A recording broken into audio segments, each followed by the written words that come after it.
Hello, good evening to all the class 10th IT students. इस video में आज हम डिस्कस करेंगे क्वेश्चन नंबर 11 से क्वेश्चन नंबर 16 जो कि सब्जेक्ट स्पेसिफिक स्किल्स का पार्ट है in the subjective questions section, that is section B. तो इसमें टोटल आपको 6 क्वेश्चंस दिए हैं जिनमें से आपको 4 क्वेश्चंस अटेम्प्ट करने हैं। अगेन ये शॉर्ट आंसर टाइप क्वेश्चंस हैं, 2 मार्क्स ईच, जिसको आपको 20 to 30 वर्ड्स में आंसर करना है, just like the previous one. अब let's start with question number 11। In Open Office Writer what are the styles? List 2 Open Office Writer style options. देखिए Open Office दिया हुआ है तो क्योंकि हमारे सिलेबस के हिसाब से हमने लिब्रे ऑफिस फॉलो किया है और यहाँ पे अचानक से ओपन ऑफिस आ जाता है तो घबराने की बात नहीं है, क्योंकि ओपन ऑफिस और लिब्रे ऑफिस में बहुत ही कम डिफरेंस है। अगर आप with respect to Libre Office भी आंसर लिख के आते हैं तो I don't think it should be wrong, because officially we have been following Libre Office Writer as part of our syllabus. और आप अगर एनसीईआरटी बुक भी देखेंगे तो उसमें भी लिब्रे ऑफिस के ही रिस्पेक्ट में सारा एक्सप्लेनेशन दिया हुआ है। तो अगर आप लिब्रे ऑफिस के अकॉर्डिंग भी आंसर लिख के आएंगे तो भी ये गलत नहीं है। In fact the number of styles in Libre Office is 1 more as compare to those in Open Office Writer. तो आइए इसमें देखते हैं कि क्वेश्चन का आंसर हमें कैसे लिखना है। तो इसमें क्वेश्चन नंबर 11 उसका आंसर इस टाइप से हमें लिखना है। अब देखिए क्वेश्चन में 2 पार्ट्स हैं। First part is what are styles, means पहले तो आपको इसका डेफिनेशन लिखना होगा, और second part is list 2 Open Office Writer style options. तो इसमें first part of the answer is definition of style, जो कि हमने यहाँ लिखा है। तो डेफिनेशन में सिर्फ डेफिनेशन मत लिख के छोड़िए, बट कोशिश करिए कि आप उसके साथ में एक एग्जाम्पल भी प्रोवाइड करें। That is very very important, एक एग्जाम्पल देना भी जरूरी है। तो give an example to explain the concept. और उसके बाद यहाँ पे भी एनी 2, अब मैंने तो सारे लिस्ट आउट कर दिए हैं यहाँ पे, कैन सी ओवर हियर, मैंने यहाँ पे सारे लिस्ट आउट कर दिए हैं। बट आपको एग्जाम में कोई भी 2 लिखने हैं तो कोई प्रॉब्लम नहीं है, आप इनमें से कोई भी 2 लिख सकते हैं। बस मैं आपके नॉलेज के लिए ये बता दूं कि लिब्रे ऑफिस राइटर में एक ये टेबल स्टाइल जो है ये अलग होता है, बाकी जितने भी स्टाइल्स हैं पहले 5 स्टाइल्स वो दोनों में होते हैं। तो अगर आप ये लिख भी देंगे तो कोई प्रॉब्लम नहीं है, ठीक है। तो this will be of 1 mark and this will also be of 1 mark, right. Second, question number 12, differentiate between safety and security of an employee. तो let's talk about safety and security. तो हमेशा differences का कोशिश करिए कि ऐसे ही लिखें। हाँ, many cases it's not possible, but little bit you can try. तो safety is what? Safety primarily revolves around that there is a very thin line of difference between safety and security. So safety is like taking measures to prevent any type of hazards or accidents at workplace, and this is mostly unintentional.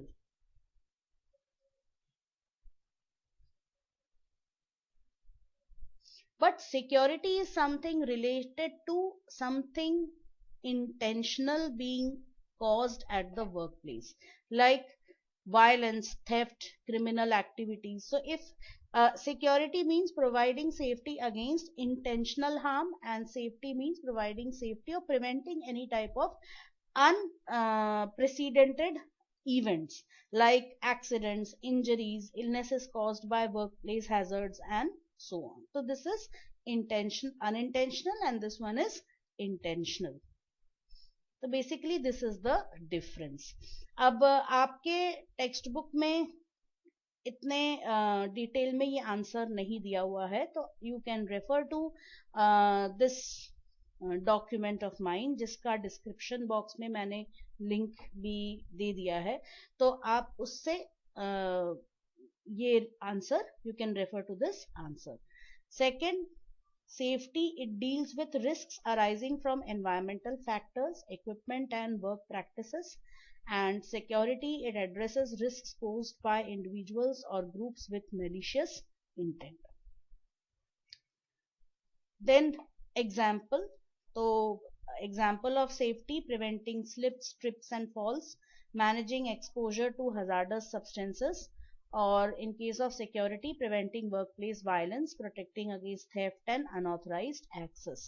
तो इस question में वैसे तो मैं हमेशा आपसे कहती हूँ कि you should try to write 4 points, लेकिन इसमें और ज्यादा कुछ था नहीं, तो 3 पॉइंट्स भी आप लिख के आएंगे तो भी it is sufficient, but please try to explain the concept with examples wherever you can. Giving examples is very important here. Then question number 13, what are the benefits of sharing a spreadsheet?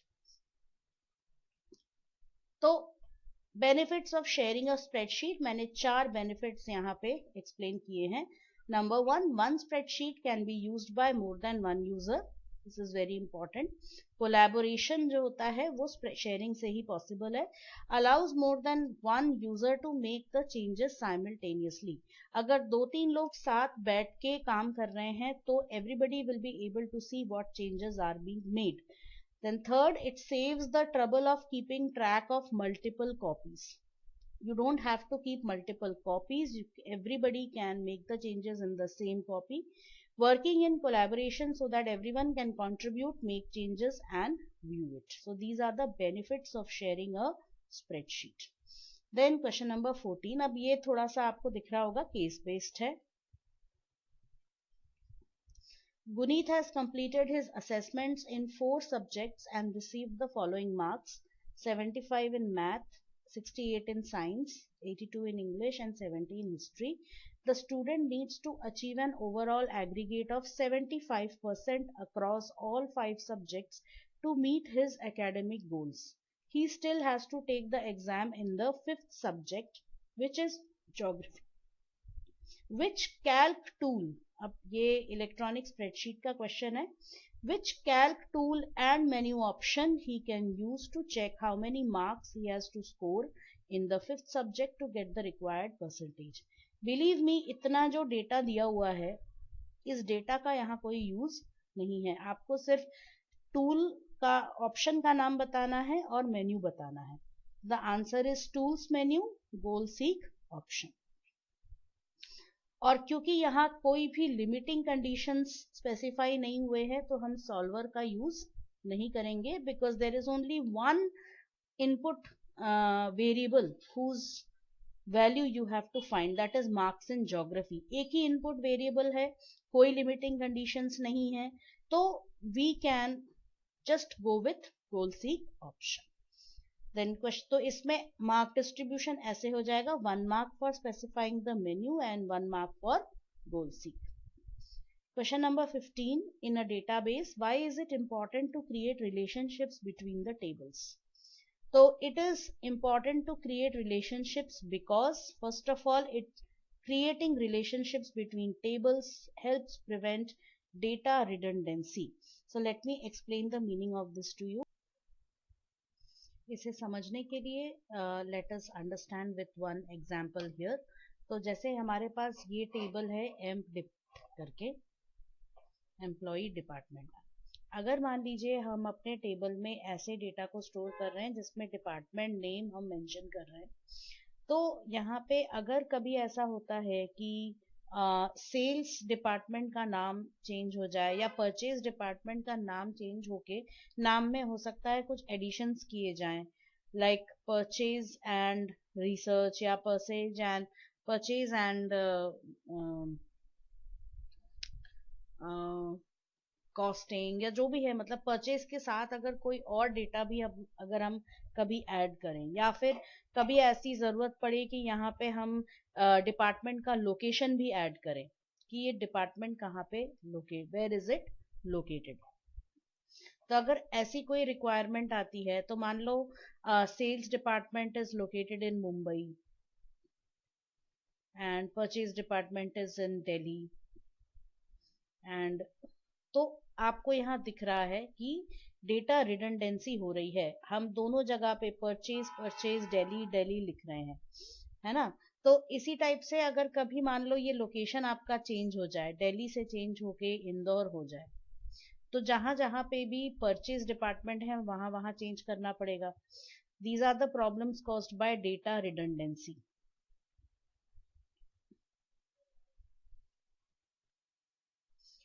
which means unnecessary duplication of data. तो creating relationships की बात क्यों आ रही, क्यों हमें relation tables के बीच में relationships बनाने की बात आ रही है? Because we break this table into two parts.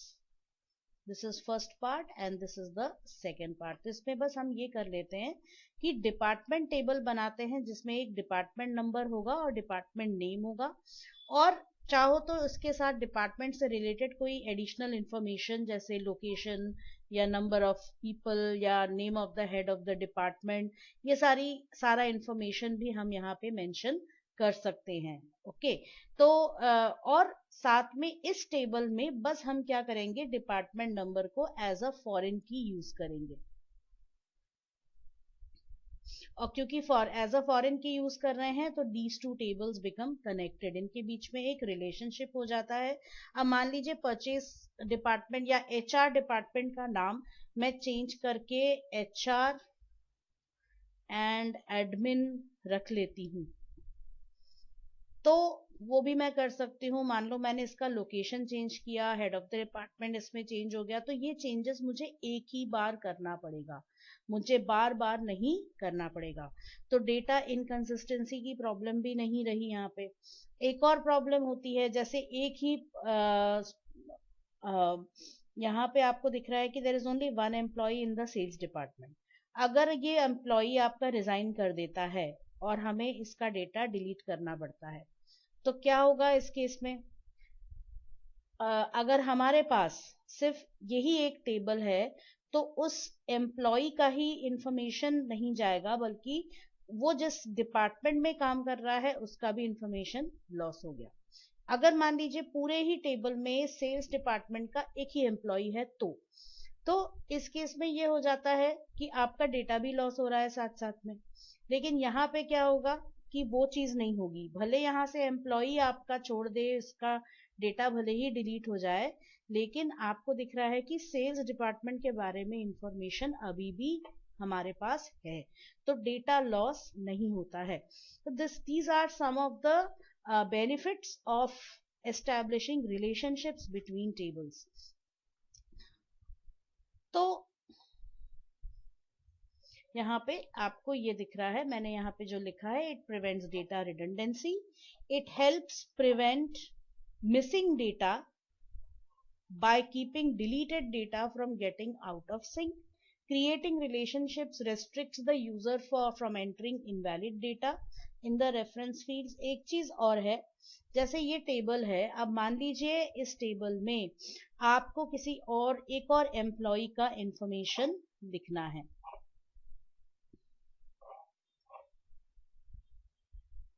E104 और उसका नाम हम कुछ भी ले लेते हैं, रवि कुमार, और मैंने डिपार्टमेंट नंबर यहाँ पे 50 ले लिया और कुछ भी उसकी सैलरी ले ली. अब देखिए 50 डिपार्टमेंट नंबर 50 तो यहाँ पे है नहीं, यहाँ नहीं है, तो in case of a database this data will not be accepted.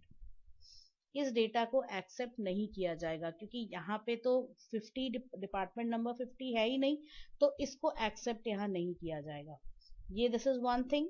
Second thing is, अगर मान लीजिए कहीं पे भी अगर हम चेंज कर रहे हैं या डिपार्टमेंट नंबर, अगर हम मान लो एचआर डिपार्टमेंट को हटा रहे हैं, वैसे तो ऐसा होता नहीं है, लेकिन मान लीजिए कोई अनइम्पोर्टेंट सा डिपार्टमेंट है और उसको हम हटा रहे हैं, या वो डिपार्टमेंट हमेशा किसी और डिपार्टमेंट के साथ मर्ज हो रहा है और उसे एज एन एक्सक्लूसिव डिपार्टमेंट रखने की जरूरत नहीं है, तो उस केस में इस table, because this employee table is connected to the department table, तो जहां जहां पे भी 30 होगा डिपार्टमेंट नंबर, वहां वो वाले सारे रिकॉर्ड्स आपके डिलीट हो जाएंगे, अपने आप डिलीट या अपडेट हो जाएंगे।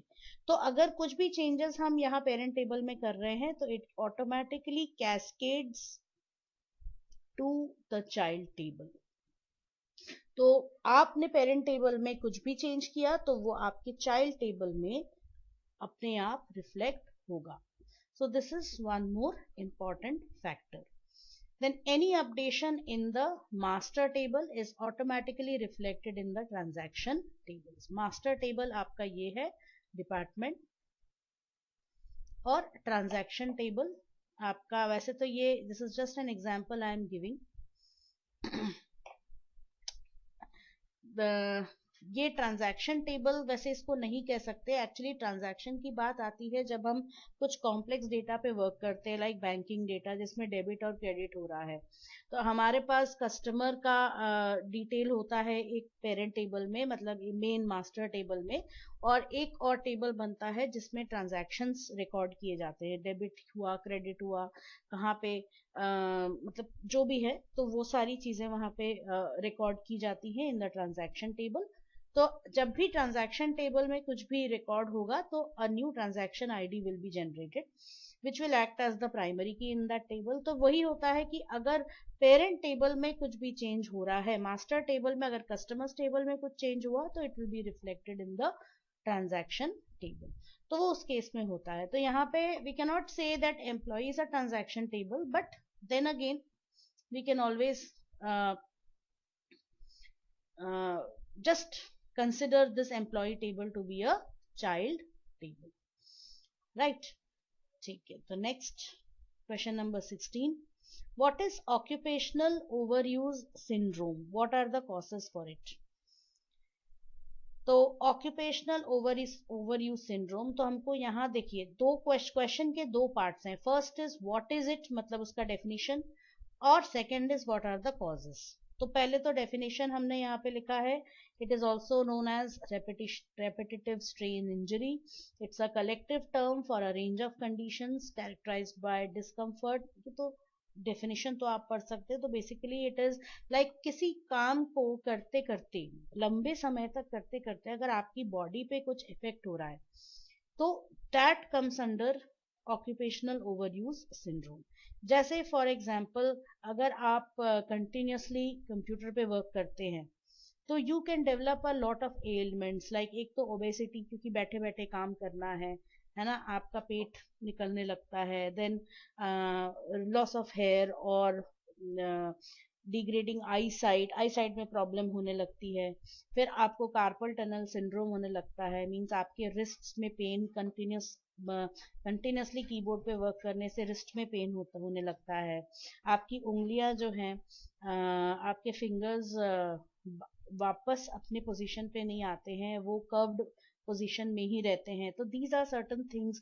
या फिर कुछ लोग those who have to work in high radiation zones, they also develop several types of elements. अभी जैसे कोविड हुआ था तो उसमें doctors were at the forefront, they were working at the front line. Many doctors died in spite of, despite taking a lot of precautions to avoid any type of infection, still they got infected because they are continuously exposed to that virus. तो चाहे कितने भी precautions ले ले, but still they had to be like many of them, they had to lose their life because of that. तो वही होता है, every occupation, every profession has its own set of professional hazards. तो वही चीज है। तो this is the definition and how it is caused by. So it is caused by work, repetitive movement, sustained or constrained postures or forceful movements, psychosocial factors including stress भी main है, बिकॉज कई work environments में situation बहुत ज़्यादा political हो जाती है। People start playing mind games with you and there are rivals at work, then there sometimes the competition is not healthy, it's not fair, it's not a fair competition. तो उस वजह से क्या है, स्ट्रेस डेवलप होने लगता है, that can also start manifesting in your physical body. तो दीज आर, तो this can be of 1 mark, this can be of 1 mark. और यहाँ क्वेश्चन नंबर 15 में ऐसा हो सकता है half half half half half, right. तो these are just some speculations I am giving, क्योंकि आप ज्यादा लिख के आएंगे तो प्रॉब्लम नहीं है, लेकिन वो कम नहीं होना चाहिए। मतलब जो एक्सपेक्टेड आंसर है उसे आप अधूरा मत लिख के आइए। ज्यादा भले ही लिख लीजिए, थोड़ा सा आपके पास काफी टाइम होता है तो उसमें प्रॉब्लम नहीं है, लेकिन वो आधा अधूरा इनकम्प्लीट सा आंसर नहीं होना चाहिए। Kindly make it a habit to read the question carefully.